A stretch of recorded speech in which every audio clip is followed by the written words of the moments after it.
Quoi d'étonnant que un paquet de bagailles qui en bas la gounave.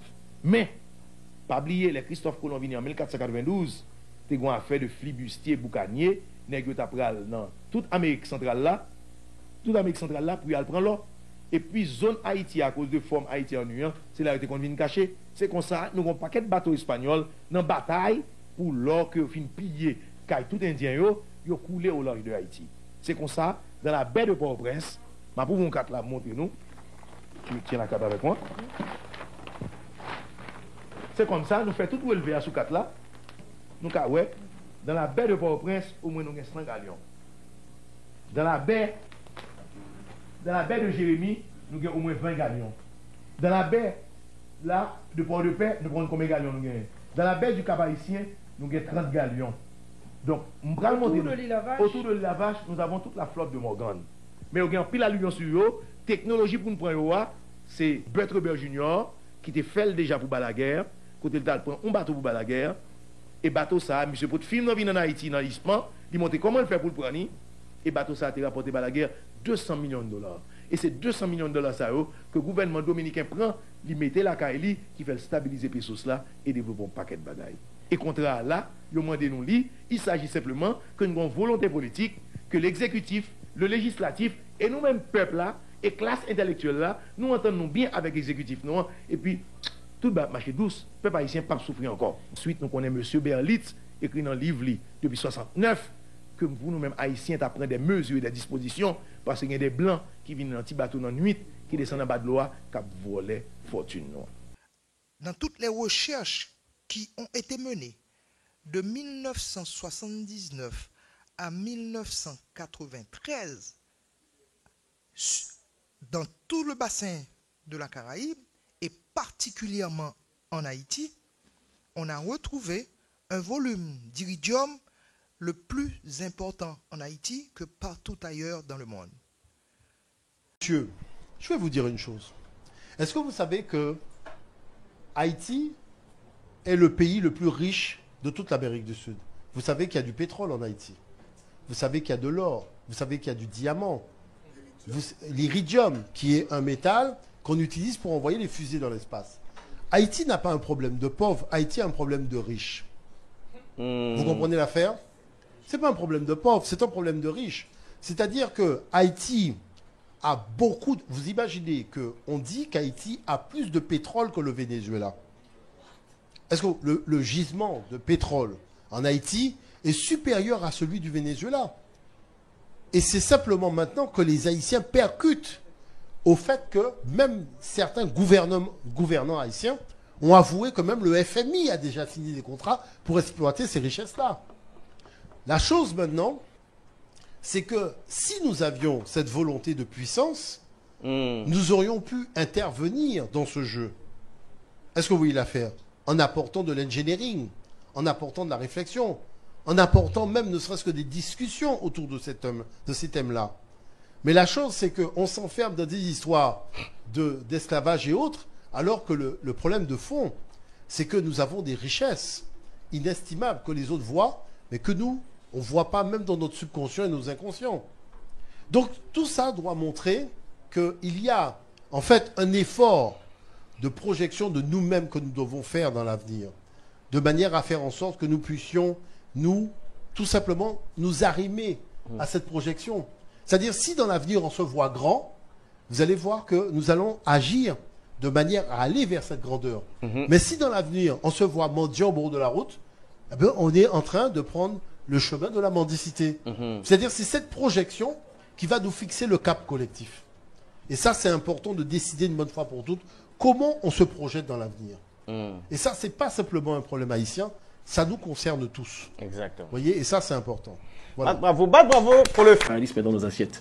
Mais que la résistance à l'impérialisme se trouve dans nos sols. Comment peut-on expliquer que dans nos pays, qui ont été des pays exploités pendant l'esclavage ou pendant la colonisation, où on a poussé nos anciens à travailler à l'extérieur ou à domicile les terres, on nous dit aujourd'hui que ces terres sont que nos pays sont pauvres, alors que ces mêmes terres ont nourri et ont contribué à faire de l'Occident des nations riches. Ça veut dire que ces terres ne sont pas pauvres. Mais le problème, c'est qu'on a poussé les nôtres à regarder ailleurs. On vit d'exportation. sur un certain nombre de terrains, mais on n'est pas capable d'être dans une logique de produire ou de travailler à partir de nos terres. Il n'y a pas un travail, comme l'explique l'honorable, le respectable aîné Pierre Rabhi, il n'y a pas un travail qui pousse la jeunesse à étudier la terre et à faire en sorte de pouvoir tirer un certain nombre de richesses de cette terre qui pourraient créer des subsistances pour la famille. Parce que la question de la pauvreté est une question de paradigme. Pauvreté selon qui? Pauvreté selon quoi? Pauvreté selon quels critères? Le problème, c'est que la population aujourd'hui est en train de mourir parce qu'elle pense que la richesse va venir des autorités et que la richesse des autorités doit venir de l'extérieur. Or, la richesse est en réalité sur nos sols. Haïti n'a pas été une terre à laquelle l'impérialisme français tenait autant si c'était une terre pauvre comme on veut le faire croire.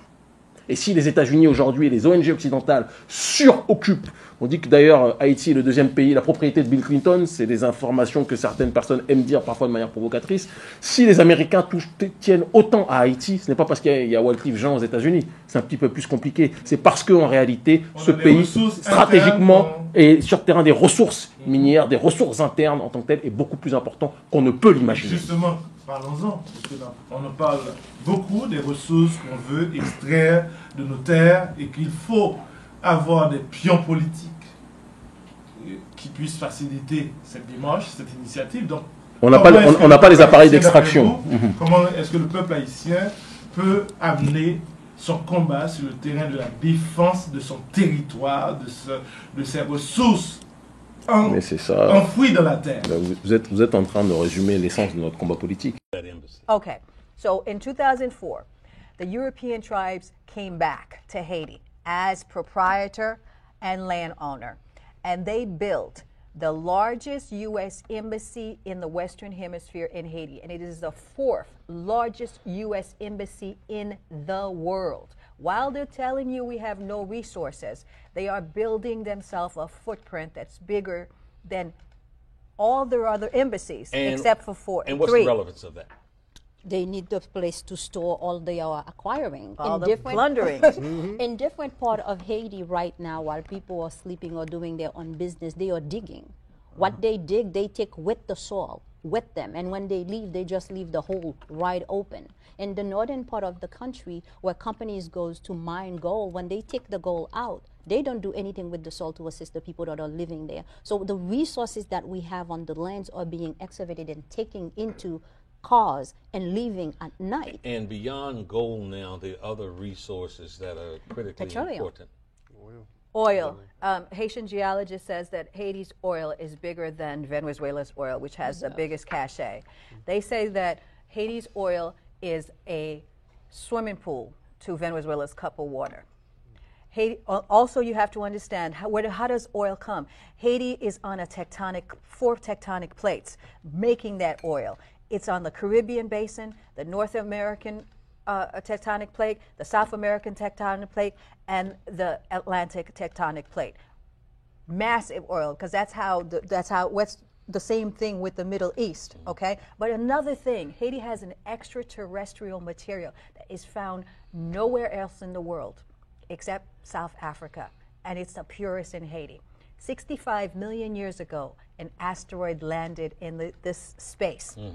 We have an asteroid mountain in different places. We have mountains. They're made of asteroid. They use this asteroid because it's the remain of this asteroid that is so heat resistant that they use for spacecrafts. They have been, Professor Henry Vixamar of Haiti says 1 ton of Haiti's iridium. Iridium. I wanted to get to iridium that. is worth $45 billion. We have mountains of it. So what the UN occupation is that they put soldiers and private military contractors in UN uniforms. They're everywhere in Haiti, digging out the mountains. You can go to Haiti, and yes, you can see. Like I was in Haiti one time, and I saw 12 UN trucks with these black dirt, just going through. I'm like.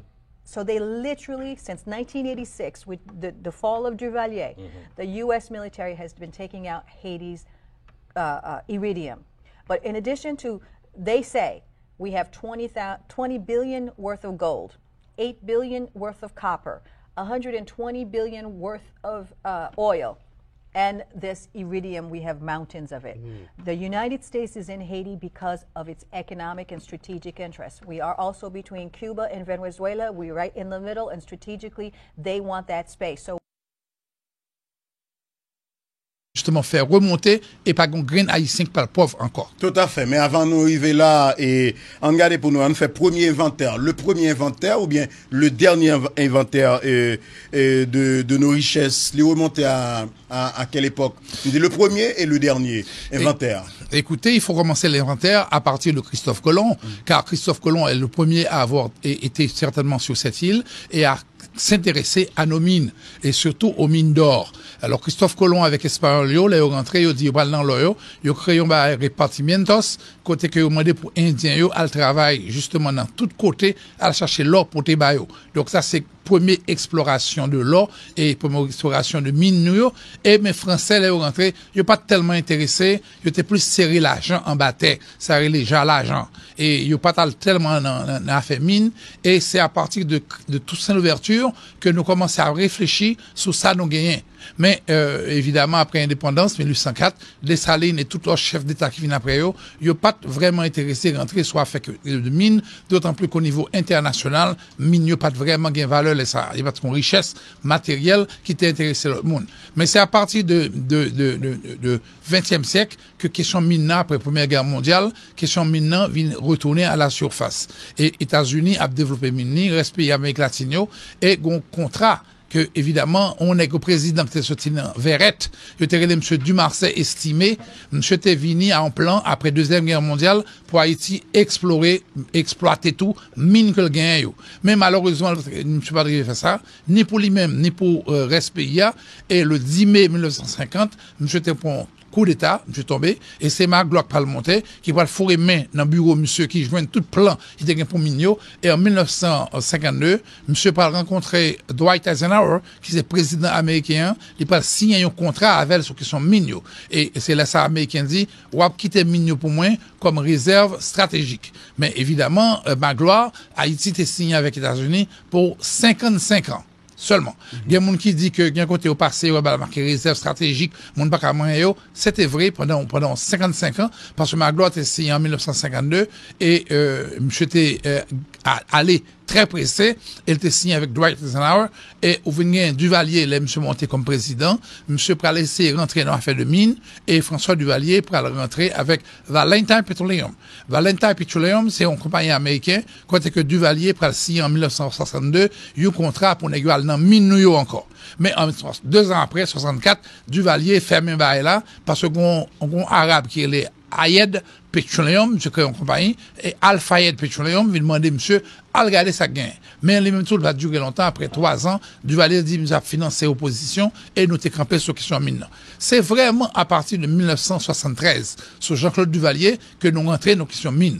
Entre 1973 et 1986, un Haïtien qui était dans le gouvernement, qui était monsieur Henri P. Bayard, Haïtien, ça a été sorti Gonaïve, elle te dit, monsieur, moi, je veux un plan estimé, moi, je veux un plan mignot, en ouest ça cap fait. Et c'est là ça a commencé à faire des prospections, ils ont commencé à garder, et ils ont joué un pile mine que Haïti était gagné. Mais malheureusement, Jean-Claude Duvalier, pas relais des groupes dans la diaspora qui étaient en exil, et Haïtien vient faire, il y a un groupe brésilien, Petrobras, qui était venu garder, et Petrobras était pas d'accord, il était à le faire outiller parce que Duvalier te dit, faut aller même 70%, Petrobras 30%. Et il était campé question, Brésilien à le faire outiller, ne pas développer mine. Et c'est certainement, il a vu quoi, les Venezuela, il a développé mine pétrole, et il a vu nos exportateurs de pétrole extrêmement important, alors que Haïti était supposé passer avant. Alors évidemment, en 2005, président américain a intégré George W. Bush, George Walker Bush, t'a dit lui-même que date 55 ans Haïti a fini, il n'est pas intéressé encore que Haïti occupé à faire. Mais malheureusement, à partir de 2005, nous pas occupé de l'affaire mine, nous t'es vague, mais jusqu'à maintenant, Mignola, il y a 70 qu'il a, côté richesse, de parler de milliards de dollars. Haïti, après temps monétaire, il t'a dit que le besoin de 8 milliards de dollars seulement pour le tarif bâti tête. Or, nous avons des milliards de dollars en bataille, des mines qu'il a, que nous sommes capables de développer aller rapidement. Alors, les Américains ont compris, ils viennent rapidement, ils viennent garder avec une compagnie canadienne qui est les Barrick Gold. Monsieur allé à Santo Domingo, ils ont signé un contrat puis aller directement dans Pueblo Viejo. Et c'est là qu'il a cherché dans le monde ça, côté où je viens l'or, côté où je viens cuivre, côté où je viens mine ça. Mais ça coûtait à peu près 40 milliards de dollars. Et une compagnie que les Newmont, qui vient en Haïti tout, et Newmont vient, il est capable lui-même de joindre 50 milliards de dollars, et ceci à partir simplement de ça les verres de gris. Verre de gris, est là, oui. Verre de gris dans verre de gris, c'est 6e section égale, Jean Rabel. Il y a 50 milliards de dollars à là. Et Newmont, t'es regarder ça qu'a fait Haïti, il t'a demandé 50%, la Chine vient, la Chine a demandé 50% tout, et le gouvernement haïtien a décidé, évidemment, pour voir les documents dans le Parlement, et en 2013, nous camper toute bagaille. Donc, depuis 2013, pas qu'il y a aucune mine qui a exploité, pays a bloqué, et certainement, journée jeudi, il y a peut-être que diaspora font bagaille, parce que diaspora, là, regardez bien, il y a World Watch aux États-Unis, qui font coup d'œil sur combien de cob haïtiens gagnent aux États-Unis. Nous gagnons à peu près 95 milliards de dollars. Là, on mettait cob haïtiens gagnent dans la banque aux États-Unis. Donc, il y a des cas fait, journée jeudi. Est-ce que c'est vrai qu'il y a des contrats, qu'on est secret, que nous devons signer, que dans un avenir pas trop lointain, mine ça va commencer à exploiter en Haïti? Est-ce que c'est vrai? I don't think so. Je ne crois pas ça. Je crois qu'il y a des débats qui étaient dit. Au moment où je vous parle, Haïti dispose du métal noble, le plus noble de la terre. Le métal qui existe en plus grande quantité en Haïti que dans tous les autres pays, à l'exception de l'Afrique du Sud. Nous avons assez d'iridium, M. Wendel, nous avons assez d'iridium pour fournir de l'iridium au monde, à tous les pays qui en ont besoin. Bien entendu, ils ne sont pas nombreux, les pays qui peuvent se servir de l'iridium. Parce que vous pouvez utiliser l'iridium dans l'industrie militaire. Vous faites des missiles tactiques nucléaires. Vous faites des fusées éclairantes. Vous fabriquez des navettes spatiales, des satellites. Vous préparez le système de mise en orbite. Voilà ce qu'on fait avec l'iridium. Et nous sommes dans le monde entier le deuxième pays à produire d'iridium. Une tonne d'iridium au moment où je vous parle se vend à 45 milliards de dollars américains. Le seul iridium suffit à lui seul à autoriser Haïti à réaliser un développement économique de la manière la plus extraordinaire. Le seul métal iridium, il suffit, M. Wendel. Tout à l'heure, nous allons parler du pétrole que nous avons en très grande quantité dans le pays. Un moment, professeur. Comment savez-vous que nous avons de l'iridium? J'ai beaucoup lu, M. Wendel, et j'ai beaucoup voyagé. Oui. Nous avons de l'iridium. Êtes-vous en train de nous dire que ce sont des informations fiables et disponibles? Elles sont disponibles. Et vous pouvez aller au bureau des mines à Port-au-Prince. Oui, je suis à Port-au-Prince. Vous pouvez aller au bureau des mines. Et si le bureau des mines est bien informé, il vous donnera la source dont je dispose aussi. Et que vous ne pouvez pas partager avec nous ce matin. Je peux partager cette source avec vous. Allez-y. Elle vient de l'Afrique du Sud. L'iridium? Non, la source. Ah, la source. Oui. Alors, l'iridium, nous l'avons dans le département du Sud-Est. Ah bon? Nous avons l'iridium et précisément à Bénin. Donc, dans le Sud-Est, à Bénin, nous avons de l'iridium. Il y a aussi un autre pays qui a de l'iridium. Mais ce pays ne dispose pas d'autant d'iridium que nous autres Haïtiens. Cependant, on dit, et je crois que c'est sûr, on nous vole notre iridium. Parce que comment pouvez-vous vous expliquer qu'une tonne d'iridium se vende à 45 milliards de dollars américains et qu'aujourd'hui, nous ne pouvons même pas faire la politique de notre iridium.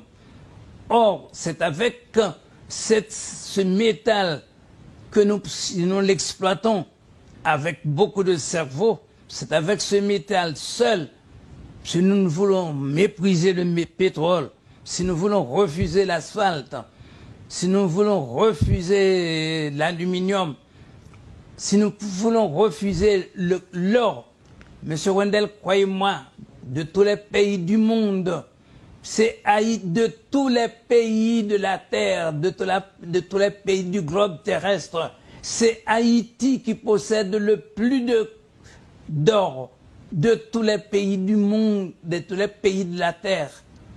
C'est le pays Haïti qui possède le plus d'or.